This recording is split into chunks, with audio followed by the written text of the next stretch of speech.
Hey there, it's your boy Foxy, back for more relationship stories. My lesbian ex is jealous of my fiancé and wants me back. Plus updates.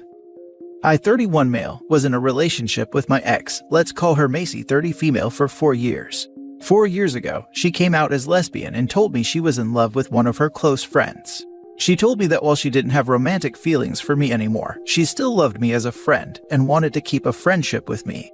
I agreed. Now looking back, I should have just went no contact with her, but I was hurt at the time and still didn't completely want her out of my life. Fast forward, I met my now fiancé, who we'll call Tina, 29 female, in March of 2020, and we started dating in June the same year. I love Tina more than anything. She's beautiful, kind to everyone, funny, and just overall has a great personality. My family loves her too. My 15-year-old sister even thinks of her as her best friend. She has also never given me any reason to question her loyalty, and since she knows how my last relationship ended, she figured I had a hard time trusting anyone, so she gave me access to her social media accounts and her cell phone. I would say I only went through those things once since we've been dating, because like I said, she doesn't give me a reason to question her loyalty. When I started dating Tina, Macy told me she was happy for me and once again apologized for what happened between me and her and told me that I deserved to be happy. About 2 weeks ago, I decided to pop this special question to Tina. I purchased a beautiful ring that I had been saving up for that I knew she would love, and I decided to do it on her birthday. Her family and I threw her a party, and I sent out a mass invite to all of my contacts in my phone, including Macy. She brought her girlfriend with her, which was completely fine with me. I think it's important to mention that the party was Macy's first time ever meeting Tina in person. When Macy and her girlfriend arrived, Macy was in a good mood. But as time went on, I noticed that her mood changed, and not in a good way. She mostly stood off to the side most of the party, and only spoke to a few people. She was also kind of rude to Tina when I introduced them. I can tell this bothered Tina, but she wasn't about to allow it to ruin her night. I could tell Macy was in an even more irritable mood when she noticed how much my family loves Tina. And she would make little dirty faces whenever Tina would touch me, and Tina is a very affectionate person, which I don't complain about, because I kinda am too, but I noticed that it was really bothering Macy. Other than all of that, the night was a success, and so was my proposal. Tina cried and said yes. When the party was over, Macy left without even congratulating us. I thought her behavior that night was weird, but didn't think too much about it. Then about 3 days after the party, Macy sent me a long text message saying how she was sorry again for the way things ended, for cheating on me and hurting me. She told me she never stopped loving me and that she wasn't happy with another woman and begged me not to marry Tina. I never replied to that message and I showed Tina immediately. Tina got understandably very upset and told me to go no contact with her and to tell her girlfriend about the text. And before you all jump to conclusions, no, I don't still have feelings for Macy. I love Tina so much and I couldn't imagine losing her. I just needed to get this entire thing off my chest. Now for the top advice before reading the updates. Congratulations. Looks like you are on the right path with fiancé with the open communication and no contact with old girlfriend. Do you know what would be awesome? Every time we make a decision, if we could just get the bonk noise or confetti, like, you can't make the decision again, but you can have instant feedback on how it plays out. Excellent. Yeah, I would love one of those years ago. I think she just saw what she wants than what he has, and is attracted to that, not him. But he represents a why not thought. Such as, well, why not me? I was good enough, just messed up. No takebacks. Love is a battleground in some ways. And you won, so take the win. She's jealous and wants to ruin what you have. Misery loves company. My ex tried the same rodeo with me and my wife. Go no contact. No ifs, ands, or buts about it. Her girlfriend deserves to know, but just know that if you or Tina does tell girlfriend, then Macy may retaliate one way or another. I would only be telling the girlfriend if she was my friend. Backlash can be brutal in these types of situations, especially if she's already proven herself to be a manipulator. First of all, congratulations on your engagement. Your post reminded me of the time that my husband and I ran into his previous girlfriend on the street. At the time, we had been dating for about 6 months. We have now been happily married for over 30 years, and I honestly can still remember the look she gave me and her rude behavior towards me. Wow, if looks could kill. The guy she was with saw her reaction too and looked confused. Anyhow, my point is simply that some people cannot handle previous partners being happy. The fact that you are happy and moving on without her is causing her to be jealous. She most likely believes that she could, or should, be in Tina's position. I hope that you and Tina can laugh about Macy in 30 years. Again, congratulations. I had a somewhat similar experience, not with an ex, but with a friend. We were pretty much inseparable in the first year of uni, but her behavior towards me got weird. One day she'd be literally dangling off my arm, the next day she'd completely blanked me. I decided not to pursue anything further, and after shutting down her attempts at being affectionate a few times, she seemed to get the message and we drifted apart. Around a year later we ended up being friends again, but she didn't attempt any physical affection like before, and ultimately after graduating uni we drifted apart again. A few years later I was dating my wife and we went to a local festival. There, we ran into my friend and chatted a bit. The look my friend gave to my wife though, if looks could kill, then the festival would have been a bloodbath. I've not heard from my friend since. And now for the updates. First of all, thank you all for the positive comments and congratulations. Tina says thank you as well. I did indeed go no contact with Macy. I've blocked and deleted her on everything I can think of. I've took a screenshot of the message Macy sent to me and sent them to her current girlfriend. She thanked me for telling her, and I noticed that she took down any photos she had with Macy on her Facebook, so I guess they're over. Again, thank you all for congratulating us on our engagement. We will be getting married sometime in the summer of 2023. We plan to have a big wedding and we'll be planning for it the next couple of months. Second update. Let me just clear some things up for those few people who had something not so positive to say. 1. A lot of you asked why I kept looking at my ex at the party and why I even invited her. Like I stated in my original post, after we ended our relationship, she wanted to keep a friendship with me. Me being naive and hurt at the time, and still having some hope, agreed. Yes, I know, I should have cut her out of my life right then and there. But I'm sure we've all been there before and felt the way I did. When I started dating my fiancé, my ex told me she was happy for me and has always been positive about my relationship, and to my knowledge, she was into women, not men. I even made sure my fiancé was okay with me having her as a friend when we started dating. She didn't have a problem with it as she knows the situation that happened between us, and me and her both established that we trust each other 100%. And since she was someone I still considered a friend, it was okay to invite her to an event. She wouldn't have been there if she made me or my fiancé feel uncomfortable. A lot of you were asking why I kept looking at my ex. I wasn't. I observed everyone in the room, and like I said, she stood out most of the night. So that means at some point while everyone was having a good time, she chose to sit on the other side of the room away from everyone else. Who wouldn't notice that? And her attitude towards my fiancé when they spoke was unfriendly, but the both of us chose to brush it off since we did not want to ruin the night. So after that encounter we both decided to just ignore her after that. 2. So the few of you that's assuming that there's something still there for my ex. There isn't. I wouldn't have ever gotten into another relationship, and damn sure wouldn't be marrying someone if I wasn't healed from my past.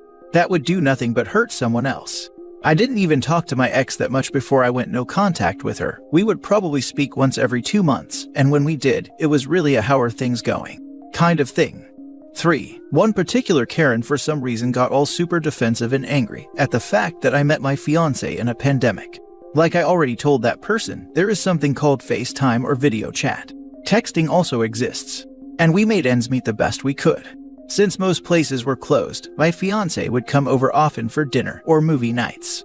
We didn't become exclusive until June of that year 2020. Just wanted to clear that up for that particular person since I thought it was a dumb question to ask. I also have not heard from my ex since I blocked her, but we'll have to wait and see. Again, thank you all for the positive comments and wishes. I will try to keep you all updated on the wedding and planning it. Next story.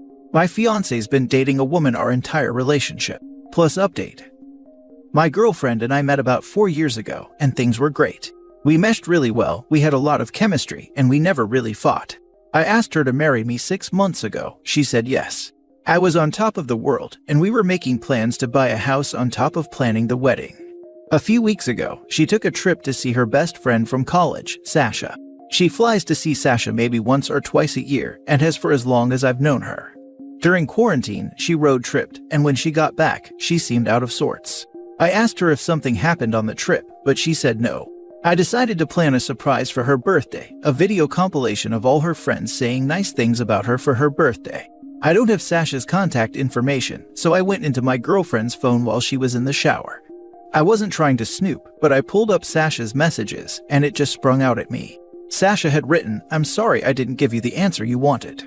You've always been too good for me. Go through with the wedding." I couldn't stop myself from scrolling up, and I didn't see anything else about the wedding. I thought she was having second thoughts about marrying me. There were a ton of messages. They were in constant contact all day every day, and I noticed a lot of very lovely messages. My girlfriend always tells her friends she loves them and that they're gorgeous, but these were like semi-intimate. I went into panic mode, and my girlfriend walked in the room before I could think things through.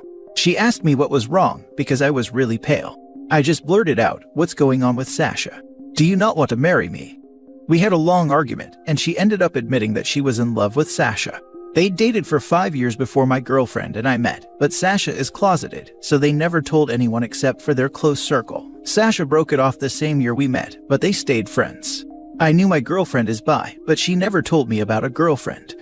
Then she admitted to cheating on me with Sasha and said she had been from the start.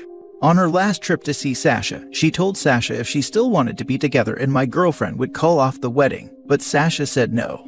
My girlfriend said she loves both me and Sasha. She said she never wanted to hurt me and always felt bad about cheating on me. But it's hard for her to ignore Sasha, so every time Sasha asked her to come, she went. We broke up, and I'm staying with my brother. I haven't told him or anyone else why we broke up. I don't even know where to start with canceling wedding stuff. Now for the top advice before the mini update. If your girlfriend felt bad about cheating, she would have told you or cut Sasha out. But instead, she continued to cheat on you. I am sorry, OP, but your girlfriend does not love you. And from what you wrote, I don't think she ever loved you. Your girlfriend loves Sasha. She was willing to call off the wedding to be with her. Did your girlfriend even apologize? Has she shown that she is taking responsibility for deceiving and cheating on you? I think you should tell people and family that the wedding is off. Then start calling vendors, caterers, photographers, and the other people you might have hired that the wedding is off. Talk to them about if you can get your money back. Also, you should get some therapy. It might help you process your emotions and make you feel better. You should also get tested for STDs or any other things, just to be on the safe side. Once again, I am so sorry, OP, that this happened to you. I wish you all the best. Stay strong. Lots of hugs. Yeah, I hope he didn't buy that BS about her loving him. She just wanted him to stay, but I'll put 10K that the second Sasha changed her mind. Didn't matter if she was 5 years married to him with kids on the way. She would have left OP in a heartbeat. OP, you were just there till Sasha said yes. You were something to hold her over because she didn't want to be single. Like that post of a mother that left her family behind to be with her girlfriend, only returning few years later as soon as she had a breakup with girlfriend and expected her daughters would understand. Except they did not take the return with good eyes. Well, she's a very selfish POS. I love you both, but if she'd be with me, I would have broken it off with you in a heartbeat. Lying till the end. And poorly, wow. Sasha is also garbage, but at least she's smart enough garbage to know that this cheating, lying girl isn't worth the hassle. The sooner you tell them she cheated, the sooner you will have the proper support system. If you try go back, you'll have them protecting you when you're vulnerable. They can't do that if you don't tell them. Also, they'll be able to help with canceling of the wedding plans. She's had a physical and emotional affair for your whole relationship. Give her back to Sasha for her to realize Sasha doesn't want her either and is stringing her along. Now for the mini update. Thanks for the well wishes, everyone. I won't be outing Sasha, no matter how horrible this was. I don't know her in any way, and I don't know why she hasn't come out yet. I'd rather just not think about her at all. But I took advice from some of the comments and sat down with my brother and sister-in-law tonight. I just said she was cheating on me, and my sister-in-law went into full type-a mode. She and my brother will be helping me cancel things I paid for and get my money back. I'm moving in with them for the time being because my ex's name is on the lease for the apartment, not mine. Things are rough right now, but it'll get better sooner or later. Last story. I just woke up to a bunch of messages from my oldest friend in life saying she's about to marry and can't keep me in her life anymore. I'm mad. It's not like we had a flirting friendship or that we even lives in the same city nowadays. We hadn't even been talking those last few months. But I didn't realize anything was wrong, as it's not abnormal for us to go a couple months without talking. Yeah, okay, she also happened to be my first girlfriend. But honestly, that was over 10 years ago, and both of us were thoroughly over it. Damn it, we both used to help each other on romantic matters all the time. Then today, I woke up to a bunch of messages of her saying how she's about to marry, which I didn't even knew she was engaged, and one of the main reasons for their discussions is how she keeps the door open for people in her past. That's so BS. What the heck kind of reason for an argument is that? This feels 100% like a super controlling relationship, and it looks like she's diving headfirst into a bad idea. And I can't even talk to her about it because she went ahead and blocked me into every social media we've got. Now I'm worried about what's going to happen to her. But at the same time, I'm super mad she decided to cut me out of her life like that. Freaking witch. She was one of the 2 persons I trusted in this world. I'm not her father, and her decision is her decision, and if that's what she's going to do, then that is it. She's just another person who leaves my life when it's no longer profitable to be around me. That's going to the therapist, for sure. Damn it, I'm angry right now, but I know this is going to become a kind of sadness I'm gonna carry with me forever. She was my best friend, and now she's just a bitter memory. Even if she goes through a change of heart and tries to re-establish contact, I'll never be able to forgive her. Damn, I freaking hate people. That's exactly the kind of nonsense that makes me need therapy. I'm sad already. First thought that came to mind for me is that she didn't tell either of you about the other. So when her fiancé found out, probably gave her an ultimatum. I mean, it's not like there was anything to find out about. If he looked into our conversation, all he found was a video showing the turtles that were born in my yard a couple weeks ago. If you were her best friend, you definitely would know she's engaged. Maybe it's a one-sided friendship. Exactly, LMAO. He said it's normal for them to not talk for months on end, but now he's angry he didn't know she's engaged. You lost me at calling her a freaking witch. Exactly. Why are people coddling this dude? First off, even under normal circumstances, opposite-sex friendships tend to end when one gets serious with someone. It's normal and he should have been prepared for that possibility. Secondly, he sounds like a freaking pill. She wants to be married and happy, and this idiot is calling her a witch and talking about how much he hates people, and then immediately accuses her husband of being controlling instead of taking responsibility. What does he bring to that friendship that she needs to hold on to?